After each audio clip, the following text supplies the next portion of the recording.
শুধুমাত্র ভারত নয়, সারা বিশ্বের জ্ঞান পিপাসুদের কেন্দ্রস্থল হলো এই জায়গা, যেখানে চীন, কোরিয়া, জাপান, তিব্বত, পারস্য, গ্রিস ও মধ্যপ্রাচ্যের ছাত্ররা এখানে পড়তে আসতেন। নমস্কার, আমি অনন্যা। আমি কথা বলছি নালন্দা বিশ্ববিদ্যালয় নিয়ে। নালন্দা বিশ্ববিদ্যালয় বিশ্বের প্রথম জ্ঞানের উৎস। আগেকার দিনে গোলা ভরা ধান, গোয়াল ভরা গরু, পুকুর ভরা মাছ, এর কথা আমরা প্রায় সবাই জানি। কিন্তু আমরা কি জানি এই ভারতীয় উপমহাদেশ শুধুমাত্র সম্পদে নয়, বিশ্বে জ্ঞান বিজ্ঞানেও অগ্রগামী একটি সভ্যতা ছিল। আমরা কি জানি শূন্য, যা আবিষ্কৃত না হলে গণিতের কোনো উন্নতিই হতো না, বিজ্ঞান বলে কিছু থাকতো না, যে শূন্য না থাকলে কম্পিউটার বলে কোনো কিছু আপনি ব্যবহার করতে পারতেন না। সেই শূন্য কাদের আবিষ্কার? আমরা কি জানি যোগ, বিয়োগ, গুণ, ভাগের যথার্থ উপায় কাদের আবিষ্কার? আমরা কি জানি শুধুমাত্র আধুনিক বিশ্বের শত শত বছর আগে থেকে কারা জানতো অভিকর্ষ কাকে বলে? এই সকল আবিষ্কারের জন্মভূমি এই ভারতীয় উপমহাদেশ। এই আধুনিক প্রযুক্তি, উন্নত বিশ্বের সকল জ্ঞান বিজ্ঞান, যার জন্য আমরা আমাদের পূর্বপুরুষদের কাছে ঋণী। নিজেদের মর্যাদা ভুলে গিয়ে আজ আমরা মেধা শূন্য, কারণ আমাদের ধারণা আমরা জন্মগতভাবে এমনই। এই ধারণা গড়ে ওঠার কারণ জ্ঞানে বিজ্ঞানে আমাদের পূর্বপুরুষদের অবদান ভুলে যাওয়া এবং আমাদের পূর্বপুরুষদের প্রাচীন জ্ঞানের উৎসগুলো হারিয়ে ফেলা। সেই রকমই একটি প্রাচীন জ্ঞান বিজ্ঞানের উৎস হলো প্রাচীন ভারতবর্ষের নালন্দা মহাবিদ্যালয়।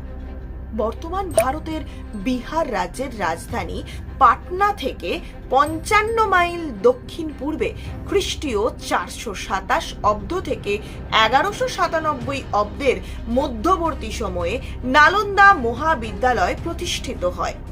ধারণা করা হয় সম্রাট শক্রাদিত্য বা কুমারগুপ্তের রাজত্বকালে নালন্দা বিহারের প্রতিষ্ঠা ঘটে। মহাবিদ্যালয় প্রতিষ্ঠিত হয় আরো কিছু পরে। নালন্দা শব্দের অর্থ দানে অকৃপণ। নালন্দা হীরে জহরত গুপ্তধন না দান করলেও পৃথিবীর সবচেয়ে মূল্যবান সম্পদ হলো জ্ঞান দানে ছিল অকৃপণ। এই জ্ঞান সবার জন্য ছিল খোলা। এখানে এসে জ্ঞান লাভ করেছিলেন অনেক বড় বড় ঐতিহাসিক মহান মানুষ, যেমন হিউয়েনসাং, চীন পরিব্রাজক জুয়ানঝাং, আরো অনেকে।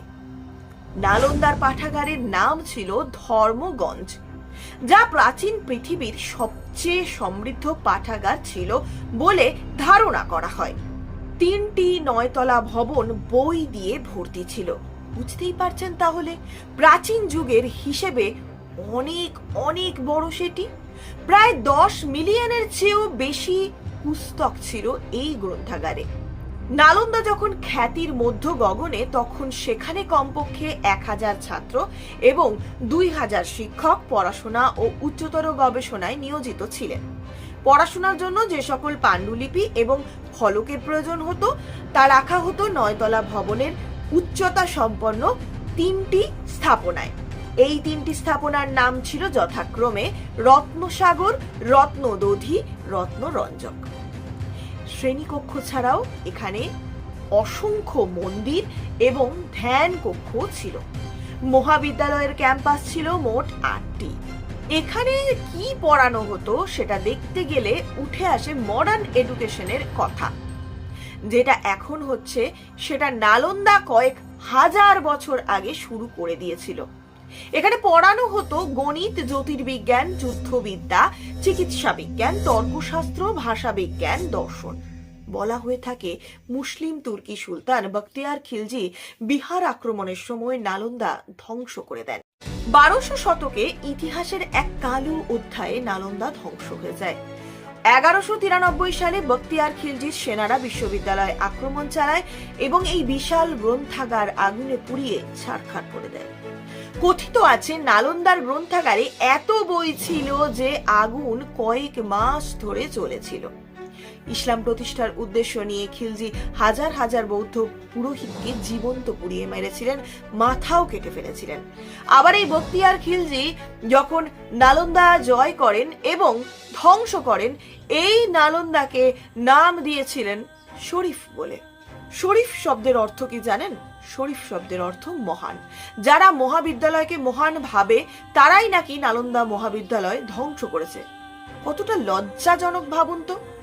নালন্দা কেবল একটা নাম নয়, এটা একটা পরিচয়, একটা সম্মান, একটা মান, একটা মন্ত্র, এটা গর্ব, এটা একটা কাহিনী। নালন্দা সত্যের একটা ঘোষণা এই যে বইগুলি শিখায় জ্বলতে পারে, শিখাগুলি জ্ঞানকে নিভিয়ে দিতে পারে না। উত্তরাধিকার আবারও ফিরে আসছে। নালন্দা শুধু একটা বিশ্ববিদ্যালয় ছিল না, এটি ছিল প্রাচীন ভারতের এক আলোকবর্তিকা। এর পতন এক অপূরণীয় ক্ষতি হলেও জ্ঞানের এই ধারা আজও অব্যাহত। নালন্দা আমাদের শেখায় জ্ঞান কখনো হারায় না, তা শুধু নতুন নতুন রূপে ফিরে আসে।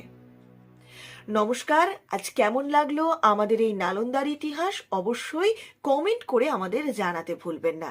আর আপনারা যদি নতুন দর্শক হন অবশ্যই সাবস্ক্রাইব করে নিতে ভুলবেন না। দেখা হচ্ছে আবার পুনরায় পরবর্তী ভিডিওতে।